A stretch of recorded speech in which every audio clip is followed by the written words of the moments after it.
Je crois que ce verset nous montre d'abord que la source est dans l'amour que nous portons envers le Seigneur, envers Dieu, lui-même qui est source de tout amour.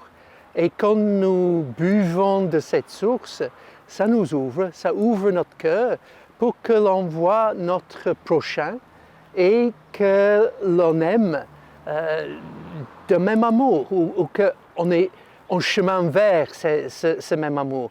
Mais c'est très très important aussi comme toi-même. Hein? On a du mal avec cela. Mais si on ne porte pas un regard de bienveillance sur soi-même, comment est-ce que je peux être bon avec l'autre?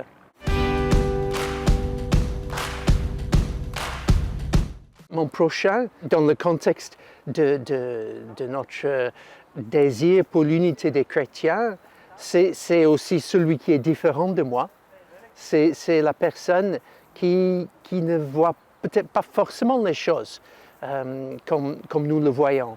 Alors c'est là où cette prière, non, Seigneur, ouvre mon cœur pour voir comme toi tu voudrais voir, devient important. Que l'on regarde l'autre avec les yeux de Dieu, si j'ose dire quelque chose comme cela.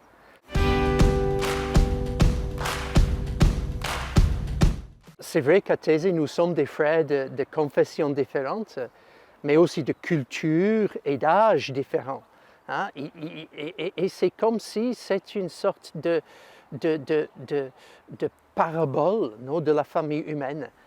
Notre fondateur, Frère Roger, il parlait d'une parabole de communion que nous voudrions vivre dans la communauté. Et je dois dire, ce n'est pas qu'on s'assoit ensemble pour essayer de comprendre comment vivre ensemble. On le fait. On le fait.